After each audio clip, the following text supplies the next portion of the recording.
Los monumentos de Berlín a oscuras, menos luz en las calles de Viena, escaparates apagados en España y en Francia para ahorrar energía, mientras a la frontera con Finlandia, Rusia quema 10 millones de dólares de gas al día. Es esta la fractura energética entre Rusia y Europa. Moscú corta el gas en respuesta a las sanciones económicas por la guerra en Ucrania y empujar al límite las economías del viejo continente, pero Rusia ha empezado a reducir el flujo de gas desde mucho antes de la guerra en Ucrania. La crisis energética empieza en el verano de 2021. El precio de la electricidad no frena su escalada. Las eléctricas culpan de la subida al gas. La escasez de suministro de gas natural ha disparado los precios en Europa. El precio del gas volvía a subir al no cumplirse las promesas de Vladimir Putin de aumentar el suministro. El mayor aliado de Putin es el invierno. Espera que la crisis económica y energética que puede desatarse este invierno modifique la percepción pública de quiénes son los responsables de esta guerra y qué hay que hacer para solucionarla.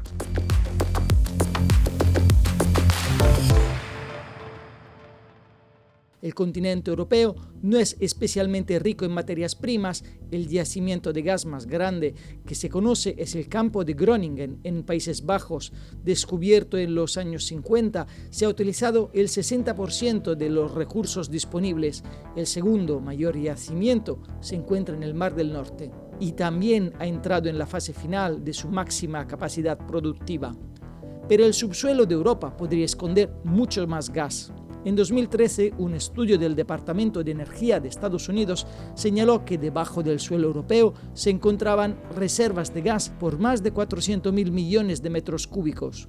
En 2017, la Comisión Europea publicó otro estudio con resultados similares.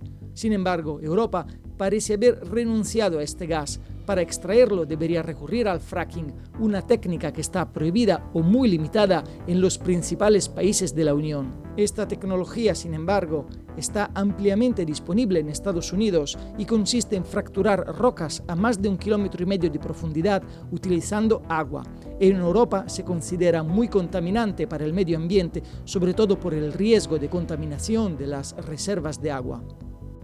Alemania, el país más afectado por la crisis energética, fue uno de los primeros en ensayar esta técnica en los años 60 y 70. Sin embargo, por aquel entonces era una tecnología muy cara y muy poco rentable. Existía una alternativa mucho más barata, el gas de la Unión Soviética. Es entonces cuando el gobierno de la República Federal Alemana decide abrir un proceso de distensión con los países del este en cambio de suministros de gas. En la Unión Europea, en muchos países europeos durante años han tenido una dependencia muy grande del gas ruso. Básicamente era una forma barata de conseguir combustible y a todo el mundo le ha convenido, pero ahora mismo le ha dado a Putin un poco la llave o la palanca necesaria para ejercer influencia y ejercer daño económico a la Unión Europea si así lo desea. A lo largo de estos meses de guerra, Putin ha jugado con el flujo de gas que llega a Europa. En julio, Gazprom ha suspendido el tránsito a través del Nord Stream 1 por la reparación de una turbina y a finales de agosto ha anunciado otra suspensión de 3 días por la supuesta limpieza del único compresor activo.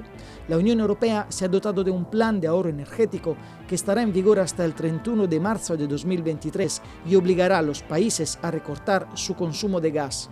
Pero podría no ser suficiente si Rusia decide cortar del todo el suministro de gas a Europa. La cuestión aquí es que no necesariamente lo que más le conviene a Rusia es cortarlo de golpe, porque si lo corta de golpe, en el fondo sí está infligiendo el mayor daño económico posible, pero por un lado está perdiendo beneficios económicos que son importantes, teniendo en cuenta que ahora mismo tienen una economía de guerra, y por otro lado, si ya lo corta del todo, pierde esa palanca de la que puede mover, esa baza de negociación, esa amenaza. Los países europeos han conseguido llenar los depósitos donde guardan el gas para el invierno. Eso sí, no se detendrá la subida de los precios de la energía, que ha superado los 300 euros al megavatio hora. Desde el estallido de la guerra en Ucrania, la Unión Europea se ha esforzado para diversificar sus fuentes de suministro, pero no ha conseguido actuar con una estrategia única como durante la pandemia de COVID. La Comisión Europea ha firmado un acuerdo con Azerbaiyán para triplicar el volumen de gas que importa desde el Cáucaso, pero por lo general los países se han movido sin una estrategia coordinada. Europa está haciendo lo que puede. La Unión Europea ha creado un plan muy detallado para deshacerse del gas ruso. El propósito es que a finales de este año la reducción ya sea de un 65%, hay bastantes discrepancias sobre si va a lograrlo.